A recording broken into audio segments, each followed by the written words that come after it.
If someone had told me a year ago that the two people I trusted most in my entire life, my wife and my best friend, would one day tear my world apart, I would have laughed in their face.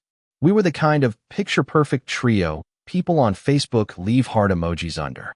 Everything looked so right, so stable, so beautifully ordinary that even a hint of suspicion felt like paranoia. My wife and I lived a full, bright, busy life. Every day felt warm, familiar, a little cinematic in that classic American way. Mornings were slow and cozy. She'd start the latte machine. I'd make avocado toast, and we'd eat on the balcony watching the city wake up. Dogs barking, cars rolling by, the smell of fresh bread from the bakery down the street. Sometimes she would bring out a blanket because the ocean breeze was always a bit cold at sunrise. Evenings were our thing, our little ritual. Cooking together, laughing about work, arguing playfully about which movie to watch. On weekends, we'd take a drive up to Malibu, walk along Zuma Beach, grab fish tacos, watch surfers chase the perfect wave. She always brought her camera. She loved capturing perfect moments, and I loved watching her do it. For holidays, we went all in. At Halloween, our house had a giant inflatable spider on the roof. At Christmas, we wrapped the entire place in lights. Neighbors would stop and take pictures. On Thanksgiving, our table was always full. Friends, co-workers, neighbors, and always him. My best friend. The guy I grew up with. The guy who knew everything about me. The guy who moved to California with me, shared a tiny apartment with me, celebrated every win and every failure with me. He wasn't just a guest, he was practically family. He helped us build our backyard grill, watched football with us, stayed for dinner even when we didn't invite him, because he didn't have to.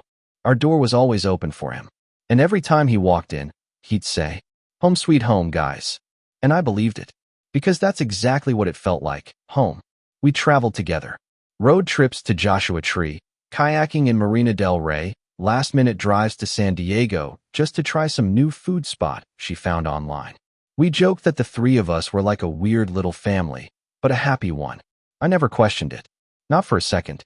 And then came the moment that changed everything. Not a fight. Not a confession. Not a dramatic scene. Just one tiny, fragile moment. So small I could have ignored it if I'd come home 20 minutes later. I walked into the kitchen with a bag of groceries. They were sitting close. Laughing. Not a normal laugh. Something softer, more private. But it wasn't the laughter that got to me. It was what happened next. The second they noticed me, silence fell. Sharp, thin, unnatural. They exchanged a glance. Quick. Too quick. A kind of glance two people share only when they're hiding something. And I stood there, holding a bag of milk and eggs, feeling a strange, cold little click inside my chest. For the first time in our perfect life, I felt something was wrong. And I didn't yet know it. But that tiny moment was the beginning of the end. After that moment in the kitchen, I spent days trying to convince myself it meant nothing. I told myself I was tired, overthinking, imagining something that wasn't there. After all, this was my wife. This was my best friend. The two people I trusted more than anyone in the world. What reason could they possibly have to look at each other like that? But once a thought like that enters your mind, it doesn't leave. It sits quietly in the background, replaying that one strange second over and over again. And no matter how hard you try to drown it out, it finds ways to surface. Life went on, loud, bright, busy, just like always. But now every familiar moment carried a faint, unsettling tone I couldn't shake. One evening, when we were about to cook dinner, my wife said she was too tired and asked me to make something on my own. That alone felt unusual, but what bothered me wasn't that she left the kitchen. It was what happened next. She closed the bedroom door behind her. I tried not to think about it. I chopped vegetables, turned on the stove, and then I heard her voice. Soft, quiet, and laughing in a way I hadn't heard from her in a long time. She was on the phone with someone who made her smile in a way I hadn't in months. I froze, just stood there, holding a knife, listening to that muffled laugh through the door. Later I asked, "Who were you talking to?" She answered way too fast. "A friend. You don't know her." And she looked away immediately. Something about that quickness stayed with me. It felt rehearsed. Over the next few days, more tiny details started falling into place. She began spending extra time getting ready for work, fixing her hair twice, changing outfits, touching up her makeup in ways she never bothered with before. Not in a new style way, but in a trying to impress someone way. I knew her well enough to recognize the difference. Once she asked if a certain top looked good on her. It definitely wasn't something you'd wear to an office, but I just said, "Yeah, it looks nice." She smiled, too brightly, and practically ran to her car. I watched her from the window. She sat inside, pulled out her phone, and smiled at the screen. Not a normal smile. A smile someone gives when they're excited for a message from the one person they actually want to hear from. And it wasn't me. My best friend started acting strange too. When he came over next time, he seemed tense, stiff. He avoided looking me in the eyes. He answered questions with short, clipped sentences. But when my wife walked into the room, he straightened up, almost instantly. It was subtle, but it was there. A shift in energy. Something only someone deeply familiar with both of them would notice. At one point, when she set a cup of tea on the table, their hands brushed for a split second. Normally something like that means nothing. But the way she pulled her hand back, too fast, and the way he dropped his gaze, too quickly, told a very different story. My chest tightened. Everything that was once comfortable now felt staged. I told myself to stop imagining things, to stop looking for problems. But late one night, I woke up and saw a light in the living room. I thought she left the lamp on and went to turn it off.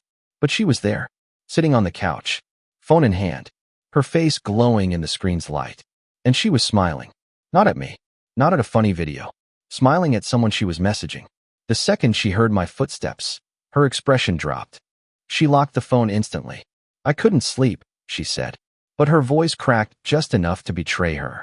That tiny crack was louder than any confession. For the first time, I let myself think the words I'd been avoiding. This isn't stress. This isn't distance. This isn't me. This might be someone else. And though I didn't know who yet, deep down, a part of me already did. After that night, something in me shifted. I didn't want to investigate, didn't want to become the kind of person who checks phones and doubts every word. But once the seed of suspicion is planted, it grows on its own. You don't water it. You don't feed it. It just spreads, quietly, relentlessly. And suddenly I started noticing things I had never noticed before. My wife kept her phone closer than ever. Before, it used to lie around the house, on the kitchen counter, on the sofa, on the bedside table. Now it was always in her hand or face down beside her. Every time it buzzed, she reacted like the vibration physically startled her. Not in a guilty way, more like someone guarding a secret too big to slip out. One evening, I came home earlier than usual. The living room was quiet, but I heard voices coming from the kitchen. I recognized both immediately, hers and his. They were speaking softly, too softly. A softness that had no reason to exist between two people who had nothing to hide. I walked closer without meaning to eavesdrop, and I caught a fragment of her whisper. "Not now, he's home." Then a nervous laugh. Then the sound of someone stepping away from the counter. When I entered the kitchen, they were on opposite sides of the room, pretending to be doing completely different things. My best friend was scrolling aimlessly through his phone. My wife was slicing vegetables with an intensity that didn't match the task. The knife trembled slightly in her hand. "Were you two talking about something?" I asked. They exchanged a glance, fast, sharp, frightened. Her answer was too quick. "Oh, just recipes." That was the moment something inside me cracked. Not loudly, quietly. A fracture that didn't hurt at first, but you knew would spread. From that day forward, I watched. Silently. Not accusing, not confronting, just watching. And what I saw filled in the missing pieces far too easily. They laughed at the same moments during shows. Before, that was something only she and I shared. She fixed her hair whenever he entered the room. He straightened up when she walked by. They talked just a little too comfortably, smiled a little too warmly, avoided each other's eyes a little too quickly when I entered. And slowly, denial became impossible. But still, I clung to the hope that I was wrong, that I was reading too much into harmless coincidences. I didn't want to give my thoughts power. I didn't want to believe the worst. But the truth has a cruel way of finding you. One evening, he came over just for a minute. We talked for a while, though he seemed distracted, sweating slightly, wiping his palms on his jeans. Then he went to the bathroom, leaving his phone on the couch, half covered by a blanket. And then it happened. The screen lit up. I didn't touch it. I didn't lean in. I just looked. The sender's name was unmistakable. My wife. And the message. "I miss you. When can we talk?" It felt like something inside me snapped clean in two. Not a slow break, an instant one. My throat tightened. My hands went cold. The room seemed to slow down, as if the world was giving me a moment to understand. This wasn't a misunderstanding. This wasn't paranoia. This wasn't nothing. This was real. I didn't scroll. I didn't open their chat. I didn't need to. Because that one sentence said everything. When he returned from the bathroom, he immediately sensed something. He saw my face, froze, and for the first time in our friendship, he couldn't look at me. Couldn't hold eye contact for even 1 second. His voice trembled when he said, I should get going. He practically rushed out the door. The house felt different after he left. Heavier. Colder. Like every wall had absorbed the truth and was reflecting it back at me. I went to the bedroom. She was sitting on the bed, scrolling her phone, pretending everything was fine. She looked up at me and smiled softly, innocently. But I didn't see innocence. I didn't see my wife. I saw a stranger holding pieces of a life I thought I understood. And one thought pulsed through my mind, steady and merciless. How long has this been happening? And how many times did I walk into my own home while they were laughing at me behind my back? The doubts were gone. The truth was here, and nothing would ever be the same again. After that night, everything inside me changed. I lay in bed beside her, listening to her steady breathing, and it hit me. I didn't know who was lying next to me anymore. I knew her habits, her laugh, the way she curled up under the blanket, but I no longer knew what was happening behind her eyes. And the worst part was realizing she could sleep peacefully while my entire world was splitting open. In the morning, she acted like nothing had happened. She made coffee, set a cup in front of me, kissed my cheek. And for the first time ever, her affection felt almost convincing. Almost real. That almost was what hurt most. I watched her move around the kitchen and wondered which parts of her were still mine and which parts she had already given to someone else. Over the next few days, the cracks widened. She checked her phone constantly, but not with excitement anymore. Now it was tension, anticipation, fear. She turned the screen away from me every single time, even when she clearly wasn't thinking about it. Her fingers tightened around the phone like someone holding a lifeline. My best friend changed too. He stopped coming over as often. Stopped texting first. Stopped meeting my eyes. Every interaction felt stiff, rehearsed, wrong. And when he did show up, the air in the room shifted the moment she walked in. He sat straighter. She softened. Their bodies reacted before their expressions did. And that told me more than words ever could. One afternoon, she left to pick up a few things. And for the first time in our marriage, she didn't take her laptop with her. She always took it. Always. So when I saw it sitting open on the dining table, something inside me pulled me toward it. I swear I didn't want to look. I didn't want to be the husband who snoops. But when trust dies, silence becomes unbearable. The laptop screen was still awake. Her messaging app was minimized but glowing, like she had just switched away from it. I hesitated, then clicked. What I saw didn't explode. It sank into me quietly, like poison spreading through my bloodstream. It wasn't dramatic love letters. It wasn't explicit photos. It wasn't a confessional affair. It was worse. It was familiarity, daily conversations, inside jokes, comments about our home, our routines, our relationship, things she should have been saying to me, not him. They talked about what she had for breakfast, which wine she liked lately, how she felt unheard, how she was tired of pretending everything was fine. The kind of intimate, emotional connection that builds slowly, secretly, with intention. And then I saw it. Him. Did he get home late again? Her. Yeah, sometimes it feels like we live separate lives. My lungs tightened. It wasn't the betrayal that destroyed me. It was the fact she shared my life, my flaws, my marriage with someone else. With him. Then came the line that truly broke something in me. A message she sent on the night I was away on a business trip. I felt good being close to you. I haven't laughed like that in a long time. I stared at the words until they blurred. Not because I didn't believe them, but because they made everything painfully, brutally clear. When she walked in later that day and saw my face, she froze. Her eyes flickered with something like panic, or maybe guilt. She tried to smile, but her lips trembled. What happened? She asked, trying to sound calm. Her voice broke on the last word. She knew, and she knew that I knew. For a moment we just stood there, suspended in silence. A silence so heavy it felt like a third person in the room. Finally, I said quietly, "We need to talk." and I watched the color drain from her face. Completely. Instantly. Because she realized there was no way out of this conversation. No lie smooth enough. No excuse gentle enough. She had crossed a line. And now we were both standing on the edge of what came next. When I said, "We need to talk," I saw something shift in her eyes. Not confusion. Not surprise. Something closer to fear. The kind of fear people feel when the truth finally catches up to them. She set the grocery bags on the counter, though they were light enough to hold with one hand. She needed time. Time to steady her breathing. Time to find an excuse. Time to prepare a version of reality she hoped I'd accept. What do you mean?" she asked, even though she knew exactly what I meant. I didn't answer. Not right away. For the first time in our relationship, I let silence do the talking. It was strange how silence can feel louder than shouting. I simply turned her laptop toward her. The messages still open. The truth still glowing on the screen. She stared at it. At the words she wrote. At the pieces of herself she had given to someone else.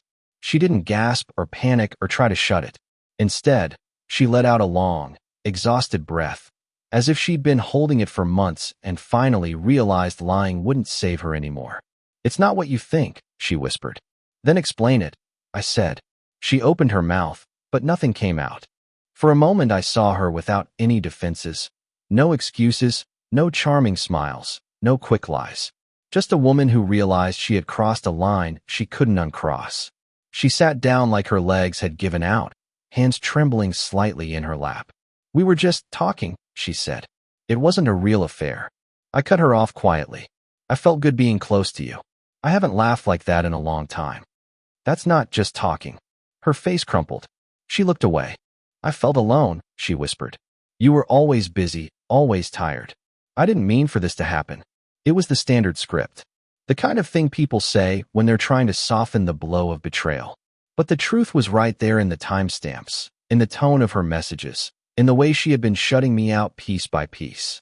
"He's my best friend," I said quietly. "He's the person I trusted more than anyone.